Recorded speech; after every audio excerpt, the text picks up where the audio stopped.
एक औरत अपने परिवार के सदस्यों के लिए रोज भोजन पकाती थी और एक रोटी वह वहां से गुजरने वाले किसी भी भूखे के लिए पकाती थी।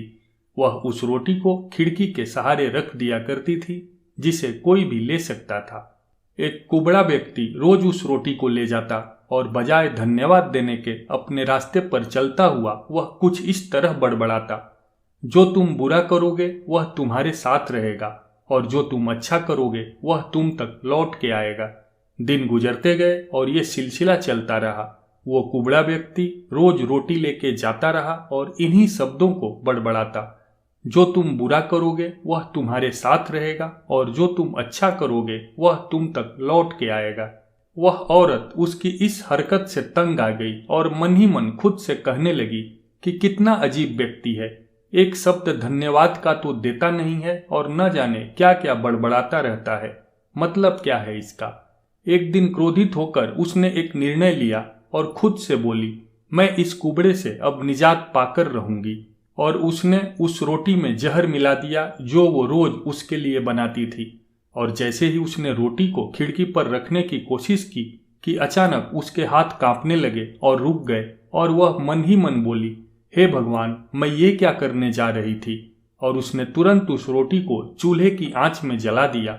इसके बाद उसने एक ताजा रोटी बनाई और खिड़की के सहारे उस कुबड़े व्यक्ति के लिए रख दी। हर रोज की तरह वह कुबड़ा व्यक्ति आया और रोटी लेके, जो तुम बुरा करोगे वह तुम्हारे साथ रहेगा और जो तुम अच्छा करोगे वह तुम तक लौट के आएगा, यह बड़बड़ाता हुआ चला गया। ठीक उसी शाम को उसके दरवाजे पर एक दस्तक होती है। वह दरवाजा खोलती है और भौंचक्की रह जाती है। अपने बेटे को अपने सामने खड़ा देखती है। वह पतला और दुबला हो गया था, उसके कपड़े फटे हुए थे और वह भूखा भी था। भूख से वह कमजोर भी हो गया था। जैसे ही उसने अपनी माँ को देखा, उसने कहा, माँ, यह एक चमत्कार है कि मैं यहाँ हूँ।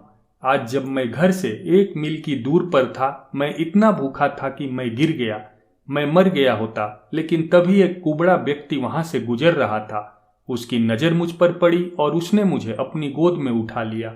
भूख के मारे मेरे प्राण निकल रहे थे। मैंने उससे कुछ खाने को मांगा। उसने बिना देर किए अपनी रोटी मुझे यह कहकर दे दी कि मैं हर रोज यही खाता हूँ, लेकिन आज मुझसे ज्यादा इसकी जरूरत तुम्हें है, सो ये लो और अपनी भूख को तृप्त करो। जैसे ही माँ ने उसकी बात सुनी, माँ का चेहरा पीला पड़ गया। उसके मस्तिष्क में वह बात घूमने लगी कि कैसे उसने सुबह रोटी में जहर मिलाया था। अगर उसने वह रोटी आग में जला के नष्ट न की होती तो उसका बेटा उस रोटी को खा लेता और अंजाम होता उसकी मौत। और इसके बाद उसे उन शब्दों का मतलब बिल्कुल स्पष्ट हो चुका था, जो तुम बुरा करोगे वह तुम्हारे साथ रहेगा और जो तुम अच्छा करोगे वह तुम तक लौट के आएगा। दोस्तों, हमेशा अच्छा सोचो और अच्छा करो। अच्छा करने से अपने आप को कभी मत रोको, फिर चाहे उसके लिए उस समय आपकी सराहना या प्रशंसा हो या न हो।